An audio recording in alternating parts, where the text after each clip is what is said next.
kids, welcome to grade 10 economics class. In today's class we are going to discuss chapter number 3, which is money and credit, and today's session will be session number 2. So in this session we are going to discuss about money as a medium of exchange. तो किस तरीके से हम कोई भी सामान खरीदते हैं या हम कुछ भी लेते हैं तो मनी हम एक्सचेंज करते हैं, मनी के बदले में हम वो सामान खरीदते हैं, तो उन सब के बारे में हम लोग डिस्कस करेंगे इस सेशन में. The use of money spans a very large part of our everyday life. तो जो मनी का यूज़ है वो हमारी ज़िंदगी का एक बहुत बड़ा हिस्सा है, बिकॉज़ हम कुछ भी खरीदते हैं तो वो मनी से ही आता है. एंड अगर हम खाना खाते हैं या फिर if we go out somewhere तो वी नीड अ कार, उस कार में भी हम डीजल और petrol whatever we put in that car, everything comes from money से ही आता है. And if you go somewhere, you buy the ticket, you go to restaurant, आप खाना खाते हैं वहाँ पे, सब कुछ मनी से रिलेटेड है. So that is why जो मनी है वो everyday लाइफ का एक बहुत बड़ा पार्ट है. In many of these transactions, goods are being bought and sold with the use of money. In some of these transactions, services are being exchanged with money. तो in many of these जो transaction होते हैं, जो दिन भर हम कुछ भी एक्टिविटी करते हैं उसमें जो भी ट्रांजैक्शंस हैं, जो गुड्स हैं वो बाय या सेल किए जा रहे हैं, खरीदे जा रहे हैं या बेचे जा रहे हैं with the use of money. तो somebody is selling it, तो उनको पैसे मिल रहे हैं, एंड जो भी बाय कर रहा है वो पैसे दे रहा है. इन सम ऑफ दिस ट्रांजैक्शन जो कुछ इसमें से कुछ जो ट्रांजैक्शन होते हैं उसमें सर्विसेज जो हैं वो मनी के एक्सचेंज में दी जाती हैं. लेट्स से आप कोई भी if you go to see a doctor, अगर आप किसी डॉक्टर को देखने जाते हैं तो वहाँ पे आपको कोई टेंजिबल चीज़ ऐसी नहीं मिल रही है कि आप इसको छू सकते हैं. डॉक्टर की जो सर्विस है, डॉक्टर आपको एडवाइस दे रहा है तो वो एडवाइस आपको मिलती है एंड आप उसके लिए पैसे देते हैं.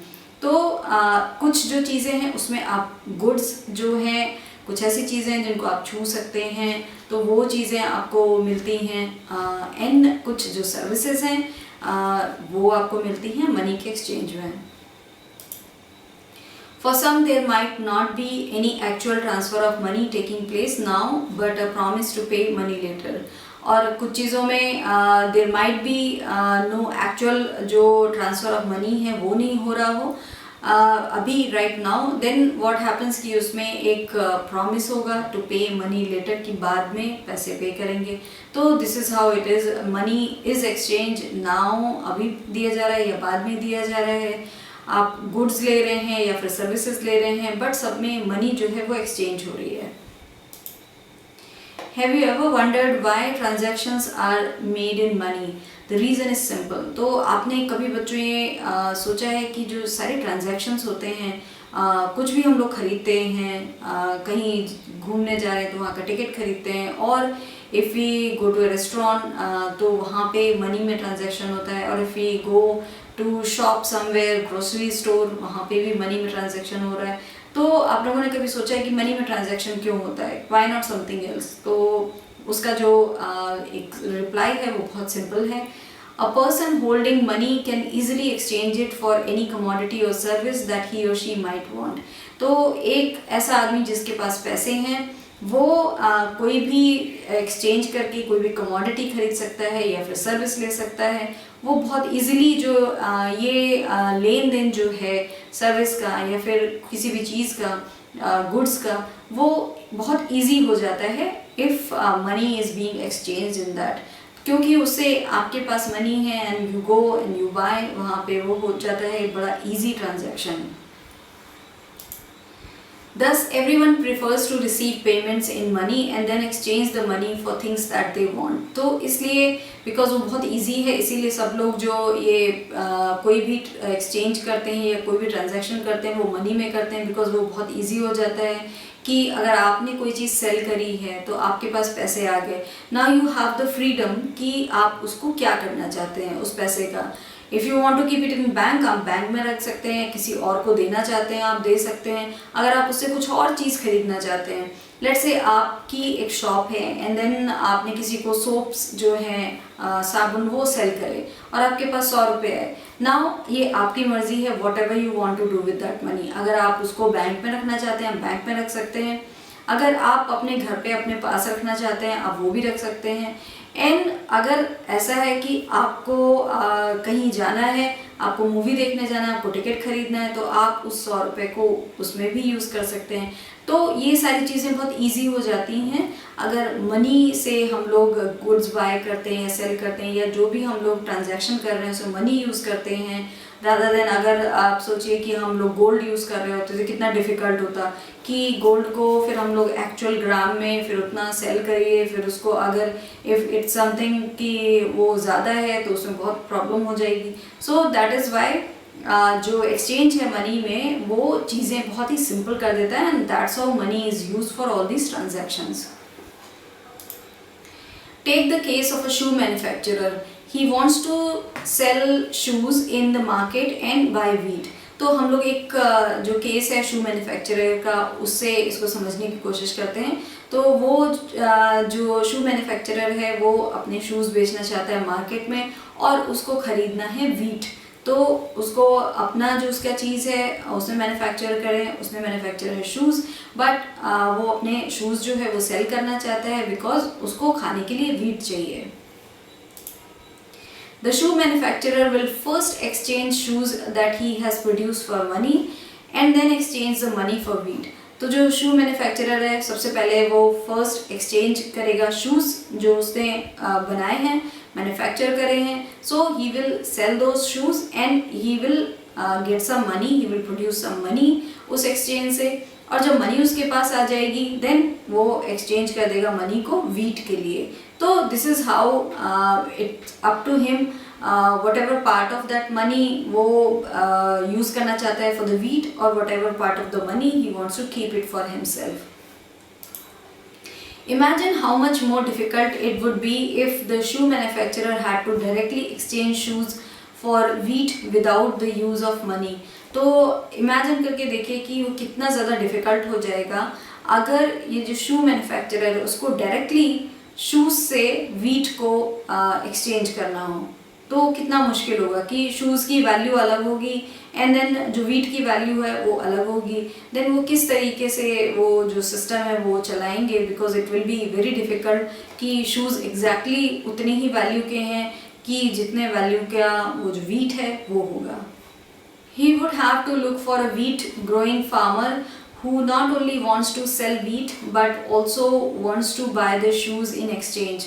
तो उसको एक ऐसा अगर if he wants to have the transaction कि वो अपना शूज़ दे, मनी यूज़ ना की जाए, अगर वो शूज़ दे के अपने जो उसने मैन्युफैक्चर करे हैं देन वो वीट बाय करता है, तो he will have to look for somebody कि जो वीट ग्रोइंग फार्मर होगा, एंड ऑल्सो वो केवल वो वीट ग्रोइंग फार्मर होगा but he also wants to sell his wheat and also wants to buy the shoes in exchange. तो वो अगर इसमें मनी एक्सचेंज नहीं की जाती है, अगर सपोज करें हम लोग, तो शू मैन्युफैक्चरर को शू अपना सेल करना है एंड उसको वीट लेना है, तो फर्स्ट ऑफ ऑल उसको ढूंढना होगा किसी ऐसे पर्सन को जो कि वीट सेल कर रहा है, एंड देन उसके बाद वो वीट सेल कर रहा है एंड उसको शूज़ की ज़रूरत भी है तो उसको शूज़ भी खरीदने हैं। तो इस तरीके से उसको एग्जैक्ट जो एक ऐसा पर्सन हो जिसको वीट सेल करना है एंड शूज़ खरीदने हैं, तो उसको उस वैसे आदमी को ढूंढना पड़ेगा। अगर कोई भी मनी एक्सचेंज नहीं हो रहा है, अगर मनी है ही नहीं, तो इस तरीके से ट्रांजैक्शन करना पड़ेगा। That is, both parties have to agree to sell and buy each other's commodities.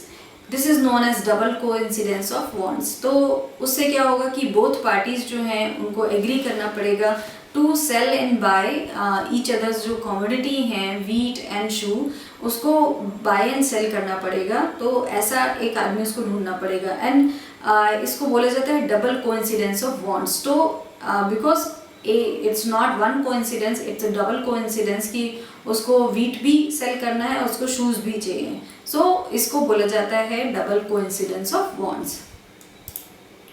What a person desires to sell is exactly what the other person wishes to buy. तो एक पर्सन जो बेचना चाहता है उसी को दूसरा जो सेम थिंग है उसी को दूसरा पर्सन बाय करना चाहता है। तो ये एक चीज़ है जो उनको ढूंढनी पड़ेगी अगर मनी एक्सचेंज नहीं हो रहा है। In a barter system where goods are directly exchanged without the use of money, double coincidence of wants is an essential feature. तो अगर हम लोग barter system की जो बात है वो करें तो उसमें यही होता है कि आपको आप एक चीज़ सेल कर रहे हैं, दूसरी चीज़ है सेल कर रहा है, and double coincidence of wants हो। तो जो बार्टर सिस्टम है उसके लिए डबल कोइंसिडेंस ऑफ वांट्स जो है वो एक इसेंशियल फीचर है कि उसका होना बहुत ज़रूरी है। अदर देन दैट जो बार्टर सिस्टम है that can never work. In contrast, in an economy where money is in use, money by providing the crucial intermediate step eliminates the need for double coincidence of wants. तो in contrast अगर हम देखें barter system के, अगर contrast में हम ये देखें कि ये जो इकोनॉमी है जहाँ पे मनी यूज़ में है, मनी जो है बाय प्रोवाइडिंग द क्रूशियल जो इंटरमीडिएट स्टेप है वो एलिमिनेट कर देता है नीड फॉर जो ये डबल कोइंसिडेंस ऑफ वांट्स है उसकी ज़रूरत को वो बिल्कुल ख़त्म कर देता है। Because you have money, you don't care if somebody wants to buy the shoe और नॉट। आपको उसकी चिंता करने की ज़रूरत नहीं कि किसी को शू की ज़रूरत है कि नहीं। आपसे कोई और आके शू खरीद लेगा एंड आपके पास पैसे आए एंड देन आप उस पैसे से जो भी खरीदना चाहें, if you want to buy the wheat you buy the wheat, if you want to buy something else you buy that. So that is why जो मनी है, ये जो सिस्टम है मनी का बाय एंड सेलिंग के लिए, तो वो है एक परफेक्ट सिस्टम जिससे ये इजी हो जाता है सब कुछ। It is no longer necessary for the shoe manufacturer to look for a farmer who will buy his shoes and at the same time sell him wheat.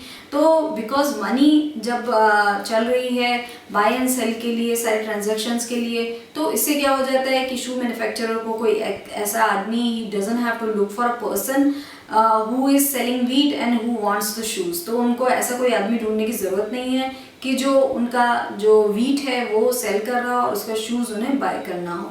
Because money से transaction हो रहा है, so it's very simple for everybody. All he has to do is find a buyer for his shoes. Once he has exchanged his shoes for money, he can purchase wheat or any other commodity in the market. तो all शू manufacturer को करना ये है कि उसको एक buyer find करना है शूज़ का, फिर उसके बाद उसको शूज़ एक्सचेंज करने हैं मनी से। Now he has the money, उसके बाद उसको कुछ भी खरीदना है मार्केट में, he wants to buy wheat तो वो वीट खरीदेंगे, if he wants to buy something else वो खरीद सकते हैं। तो यहाँ पे उनके पास he has the freedom to choose what he really wants to do with this money. Barter system की तरह नहीं है कि बार्टर सिस्टम में यू स्टक कि आप जो खरीद बेच रहे हैं वही है आपके पास। अगर आप कुछ और ख़रीदना चाहते हैं तो वो उसके लिए फिर डबल कोइंसिडेंस ऑफ वांट्स आपको देखना पड़ेगा। बट मनी में डबल कोइंसिडेंस ऑफ वांट्स की कोई ज़रूरत नहीं है।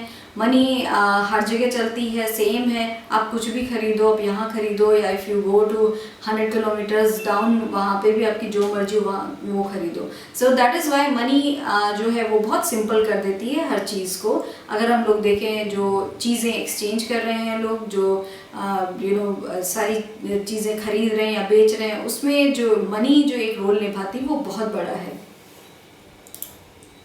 So in this session we have discussed about the money का क्या यूज़ है, किस तरीके से if you have the money for transactions कितना easy कर देता है वो सारी चीज़ें। आपको डबल कोइंसिडेंस ऑफ वांट्स को नहीं देखना पड़ता है, आपको किसी ऐसे आदमी को ढूंढना नहीं पड़ता है that wants that person wants exactly same thing what you're selling and then he wants to buy also the same thing. So that is why जो money है it makes it very simple.